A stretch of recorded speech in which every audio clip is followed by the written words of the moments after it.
নমস্কার। আপনাদের আমার বাংলা তন্ত্রমন্ত্র কি জগৎ ইউটিউব চ্যানেল এবং ফেসবুক অ্যাস্ট্রোলজার পেজে স্বাগত। আপনাদের যদি আমার চ্যানেলটি ভালো লেগে থাকে তাহলে আপনারা অবশ্যই চ্যানেলটিকে সাবস্ক্রাইব করবেন। পরবর্তী নতুন নতুন ভিডিও দেখার জন্য অবশ্যই বেল আইকনটি ক্লিক করবেন এবং ফেসবুক অ্যাস্ট্রোলজার পেজে লাইক, কমেন্ট এবং শেয়ার করবেন। তো আজকে আমি আলোচনা করছি রবি নবম ভাবে থাকলে কি ফল দেয়। নবম ভাব থেকে কি বিচার করা হয়? নবম ভাব থেকে বিচার করা হয় ভাগ্য, নবম ভাব থেকে বিচার করা হয় পিতা, নবম ভাব থেকে বিচার করা হয় বিদেশে প্রতিষ্ঠান পাবে কি না, নবম ভাব থেকে বিচার করা হয় আপনি বিদেশে যেতে পারবেন কি না। এই সমস্ত নবম ভাব থেকে বিচার করা হয়। আপনার যদি নবম ভাব ভালো থাকে তাহলে আপনার জীবনে সুপ্রতিষ্ঠিত হবেন। যদি আপনার নবম ভাব ভালো না থাকে তাহলে আপনি কিন্তু সুপ্রতিষ্ঠিত ঠিকমতো হতে পারবেন না।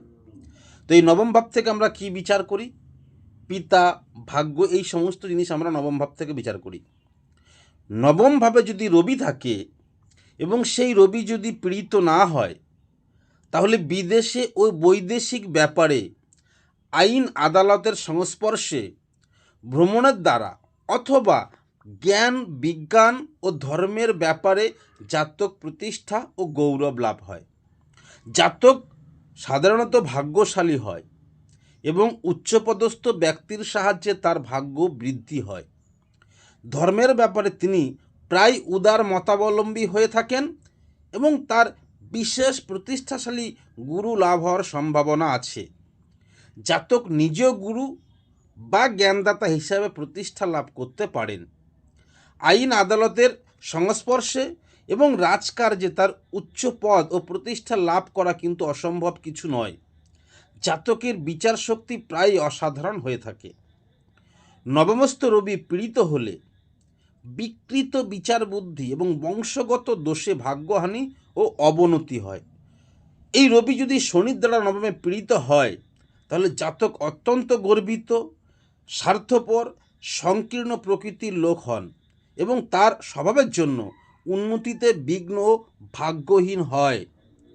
বৃহস্পতির দ্বারা যদি হয়, বৃহস্পতির দ্বারা যদি অশুভ হয়, পীড়িত হয়, উচ্চবিলাসী ও অহমিকার জন্য ভাগ্যহানি হবে। ধর্মে আত্মপ্রতারণা বা কপটাচার বা দুরারোগ্য শিরোপীড়া, আইন আদালতের সংস্পর্শে ক্ষতি ও দুশ্চিন্তা।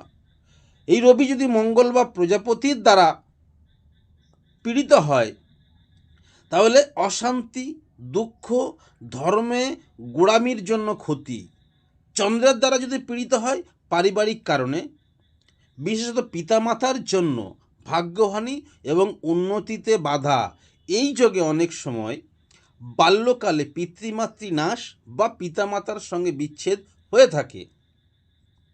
পিতামাতার অন্তত একজনের বাল্যে মৃত্যু প্রায় দেখা যায় যদি না রবি অনুগৃহীত হয়। নবমস্থ রবি, নবমে যদি রবি থাকে এবং সেটা যদি অনুগৃহীত হয়, উচ্চ পদ ও প্রতিষ্ঠা অবশ্যম্ভাবী। বিশেষত চন্দ্র অথবা শনির দ্বারা যদি ভালো হয় বা অনুগৃহীত হয় তাহলে জাতক বংশের গৌরব অথবা প্রতিষ্ঠাশালী আত্মীয়ের সাহায্যে বিশেষ উচ্চপদ এবং রাজদ্বারে সম্মান লাভ করতে পারেন। বৃহস্পতির দ্বারা অনুগৃহীত হলে নিজের জ্ঞান এবং বিচার বুদ্ধির জোরে জাতক অবশ্যই ভাগ্যশালী হতে পারবেন। নবমভাবে যদি রবি থাকে তাহলে এই ফলগুলি পাওয়া যাবে।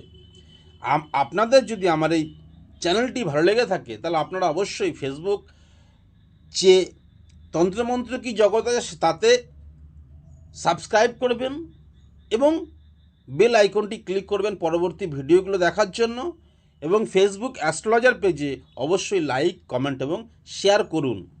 আজ এই পর্যন্ত, নমস্কার।